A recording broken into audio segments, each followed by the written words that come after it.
Hiya everybody! Hi, Dominic.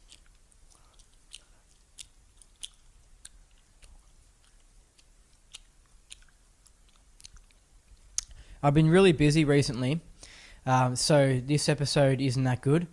But that's alright, because later I'll be making a gnocchi bolognese, so stay tuned. And on that note, we now have showering around the world.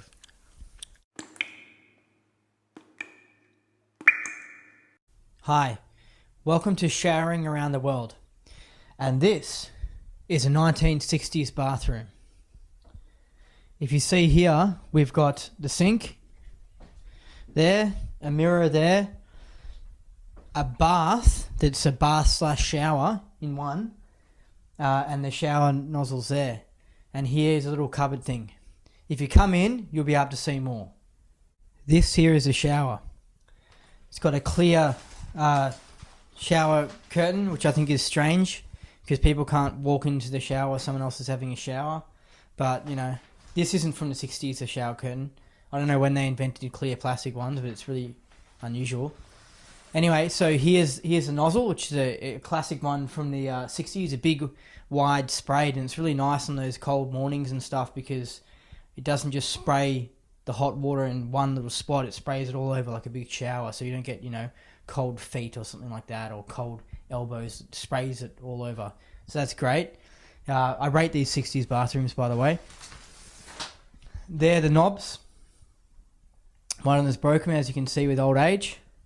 Now, these are a classic thing. They have pink tiles. This is really common from that era to have pink tiles. Like, I don't know, it's pretty out there, but it's just what they did, because the basin here is pink as well. And I'll show you the basin now.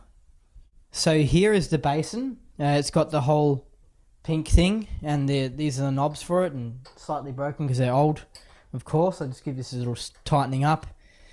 The people who live here haven't been maintaining it, so yeah. Alright, and if you look along here, because of the old age of this bathroom, the pink tiles used to continue along here and along there, but they've come off. They've been taken off, and really this wall needs to be painted properly, proper white, because it's you know, with old age it's deteriorated. Down here, although you can't see it, they're wooden cabinets, very classically 60s designed. There is stuff that's like wallpaper on the shelves of the cabinet, which is must be like common from that era. They don't really do that now. They just put wood in there. But here they put wood in, and then they put this sort of wallpaper stuff over the top of it. And and so here's a cupboard. So it doesn't close properly. No, it's had it with old age. Yeah, the mechanism's rusted.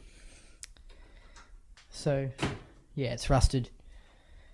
So, but these are pretty good, and over here, what they've actually got is, this is a 2-story house. They've got a chute that you open up, and you drop your clothes down there, and it goes straight into the laundry where the washing machine is. So that's pretty cool. Now, I'll show you the mirror. Well, this is the mirror cabinet thingy. As you can see, it slides open, and it's got the shelves. I mean, look at that, the mold.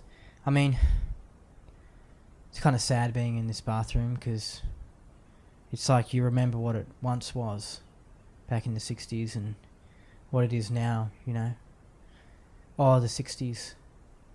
Anyway, so here's the damaged wood, and there's a bit of mold in here because the people haven't been looking after it.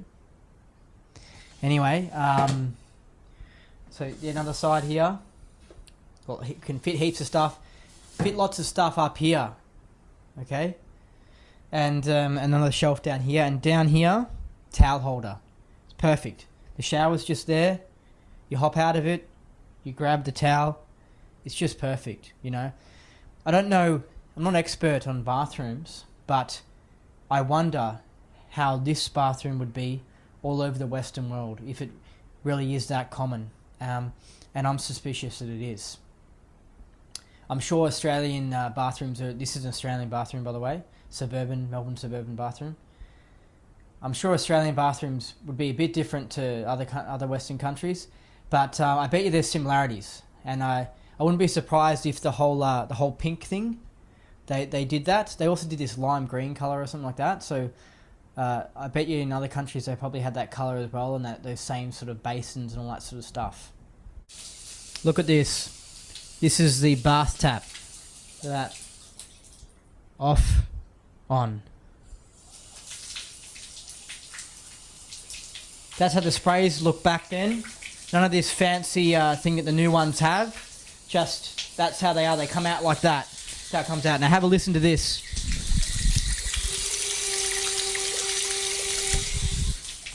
There. So did you notice how it started to sound a bit messy? Like it started to do a some sort of whistle noise or something like that? That's how the old plumbing systems worked. But yeah, that's the bath. Alright, now I'm going to turn the shower on, so have a look at this spray that comes out of the shower. A big full body spray. See that? Covers all the body. It's fantastic on cold mornings. It's excellent. It's not a powerful jet, so if you have grease in your hair or something like that, you just have to turn on a bit hard and take a little bit longer, but it's still a lot better than those low pressure. Oh, see, look at that. It's loosening. Yeah, see that? See, look, that's what happens. That's what happens with these old plumbing things, that the bolt's gone loose and it just fell down while you're using it. So what it needs is a little tightening with one of these things.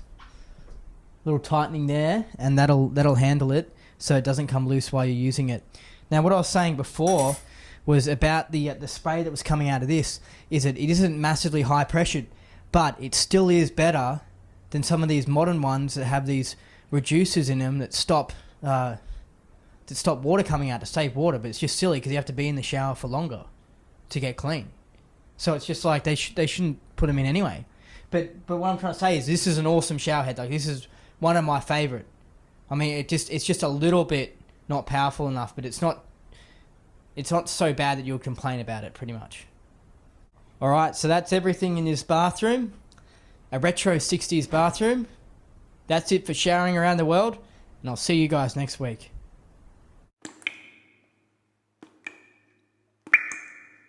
We have to go to an ad break, but make sure you stay watching.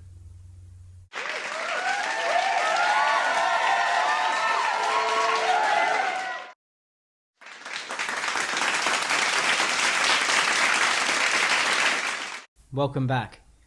Would you like to learn how to cook a gnocchi bolognese?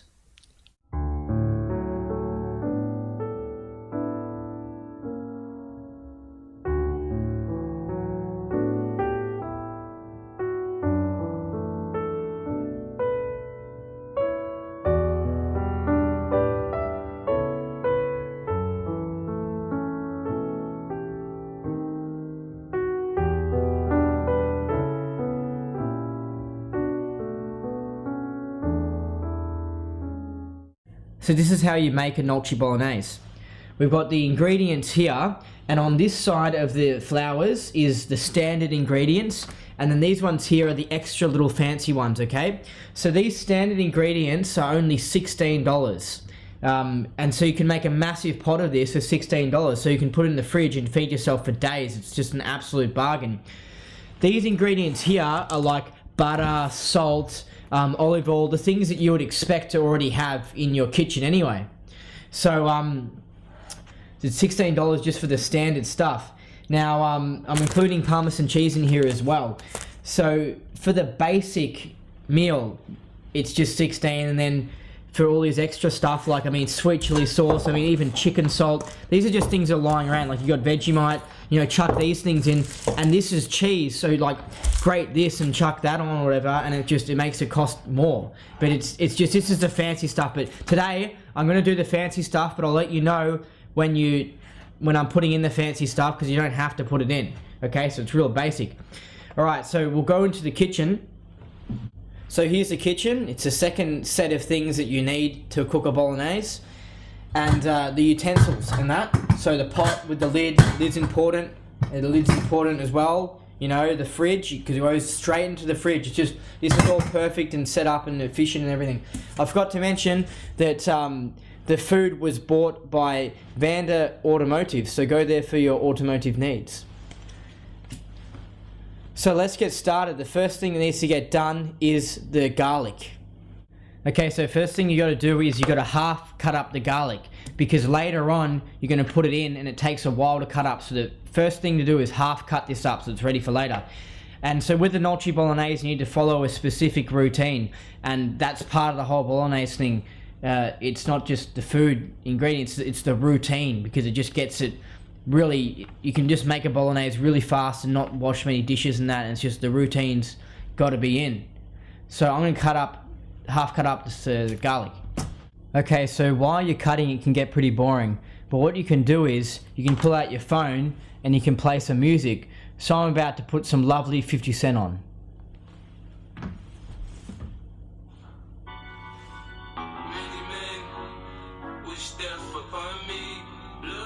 So I finished half cutting up the garlic, and if you look here, you might see some little bits of the shell, but you can leave them in, that's fine, because it takes ages to properly peel garlic, and just if it's just a little bit, just leave it on. It's just such a waste of time, and you can just eat it and it's fine. Alright, now we've got to cut up the onion. So I've cut up the onion, so that's good, because that's the boring part out of the way, because this is just so boring, doing the garlic cutting and the onion cutting. It's just definitely the boringest and most painful. But the rest of it's pretty cool.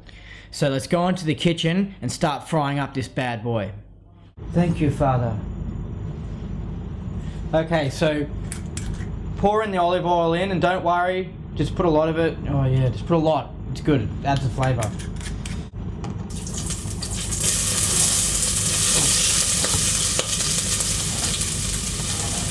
Just pretend like that didn't happen. Just don't tell anyone, okay? It's alright, they fell on the floor, but it's all good. Okay, watch this. Butter knife. Put in. Alright, garlic time. Let's chuck the garlic in. Oh yeah, I can smell it. It's really good. I think this one's going to be extra special today because it received a blessing.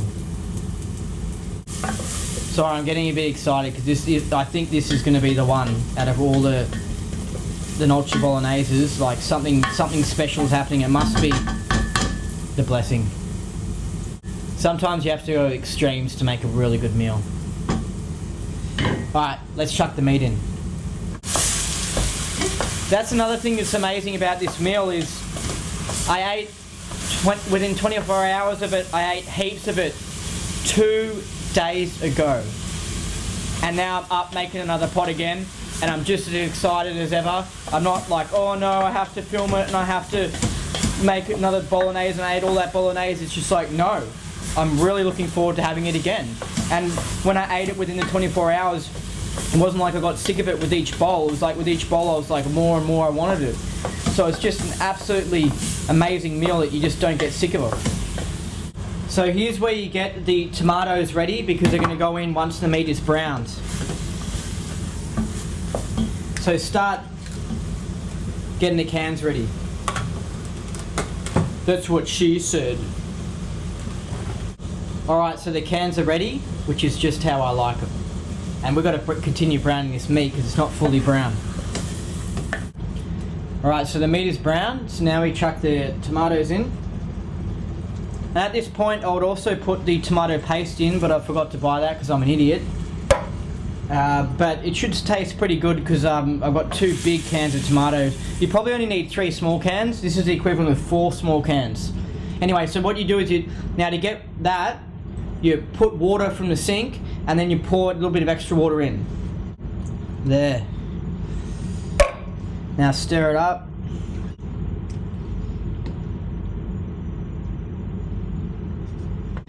Alright, now we can just chuck all the vegetables in. At this point you can also play some music if you want. My preferred music is Nuns Are Us, a fantastic album of nun music. Alright, look, I'm going to be honest, something's happened. I think this is going to be an amazing one. The vegetables just feel fresh. Everything is just going really well to plan. Now pour them in. And immediately stir it into the sauce, okay? And if the sauce is bubbling too much, you're going to have to put it on lower onto simmer. And then just do the same with all the other vegetables. We have to go to an ad break, but make sure you stay watching.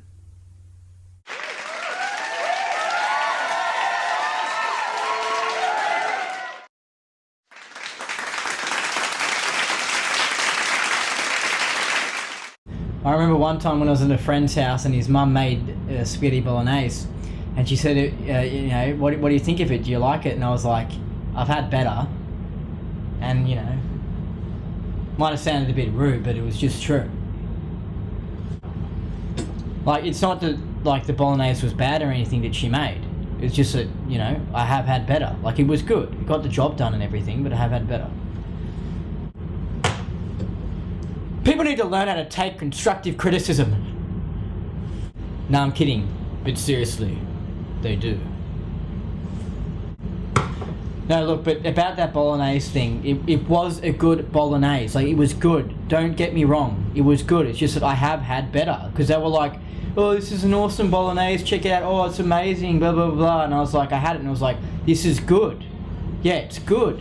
You know, but it's not amazing. It's not awesome. It's not like the best bolognese I've ever had. Oh man, I'll tell you what, I mean, I've never seen mushrooms look like that while being cut, put into the thingo out of all the ones I've made. Like, there's just something special about the way they looked. Amazing. Look, just pretend I didn't drool just then, okay? It didn't happen. But it's alright, no drool went into the food or anything, so it's cool. I've been trying to think why this bolognese is turning out so good today. And I do have two reasons. I bought big vegetables, it's very important. But I feel like I put love into it.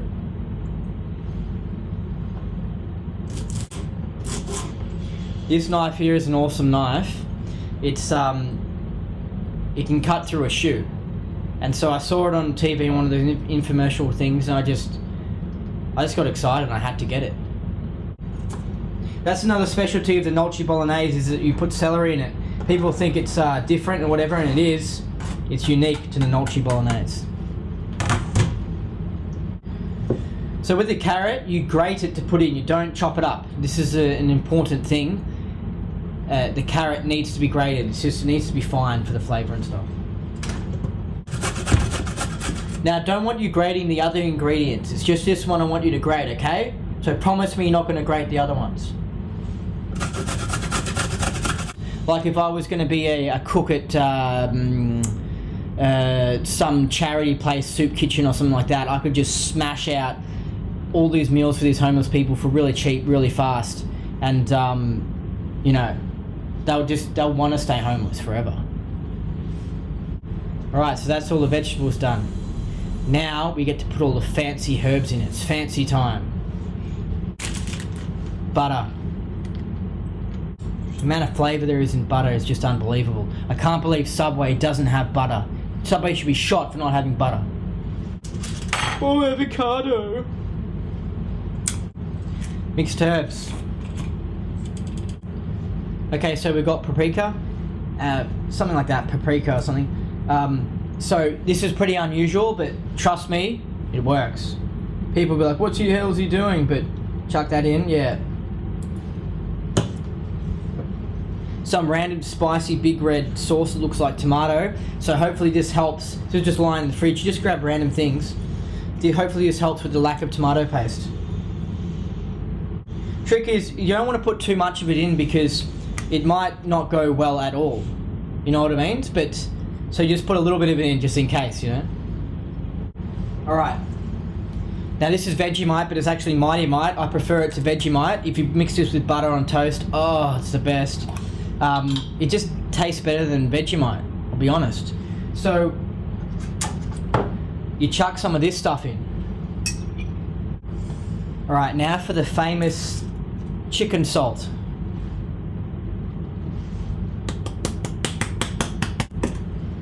And just to top it off, we'll just put a little bit of olive oil in again. Just add a little bit, you know. And there's one special thing that I've forgotten, which is the last about of all these extra herbs. Basically, the trick is that with these extra herb things that I do, you can leave it all out. That's fine, and that's the express way. But with these extra herbs, you just basically open up the fridge and you just go over the top and just grab anything and just chuck it in. Sometimes you can even put Worcestershire sauce in. I just don't have any. But there is one ingredient I forgot, and that's an interesting one, and it's a naughty one. We've got some sugar. And there's one extremely important herb thing that I forgot, and that's the pepper. That's very important, the pepper. Now this sauce is pretty amazing, I'm telling you. When you go to eat it, I mean, you're salivating, you know. Like, it's already started now. I'm already like salivating now. So the water's boiling. So what I'm going to do is grab the pot here and start getting the spaghetti ready. So the kettle's boiled. Let's chuck it into the spaghetti. Fill it all the way. And turn the thingo on. Good. I'd just like to mention that Vanda Automotive have a special on car servicing at the moment. Alright, so now you set the timer for 5 minutes. I'm going to give this this sauce a one last stir, because the timer's going to go soon and everything's ready. We can start getting the plates ready and start telling people that dinner's ready, because it's all about to happen. We're almost there. But no rush, because you can let the sauce just do its own thing. Pumps and cheese is ready. Timer's gone off. Check the spaghetti, it should be cooked. Alright, so that's all the water out of the thing. Look at that, it's all in there, didn't fall out. Grab a nice big bowl, because you want a big bowl, and trust me, you'll probably want to go for seconds. Talk about the breakfast of champions. So, with the gnocchi bolognese, remember, you got to follow the routine, because you can just smash it out really fast. You know, the things like putting the parmesan and the pasta and the cheese and the sauce on top of it, all those sort of things. And there's the two types. There's the express, which can be made for less than $16, I'm not kidding. And it still tastes good, and it still makes a big pot. Or you can go over the top, and that kind of costs a bit more than $16, but it still doesn't have to, because if you're cooking in someone's kitchen that has all these things like the butter and the salt and the paprika and the sweet chili and all that, then you know, it won't cost you that much. So I'm about to dig into this, and I just have to do something.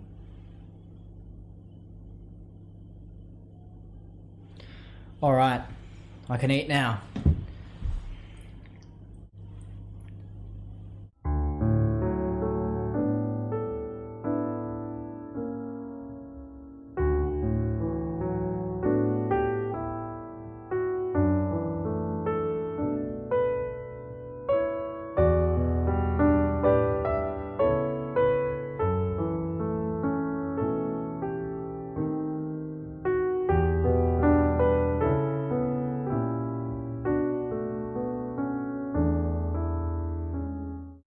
Well, I don't know about you, but that dish has got me very hungry. That's it for tonight's episode. Don't judge us on this episode. It was just a once-off. Next week will be pretty good. If you missed out on tonight's episode, which is pretty weird because you're watching it right now, you can always YouTube or Facebook search the KiNK TV Show and it'll be there. So till next week, take care of yourself and do what you want to do.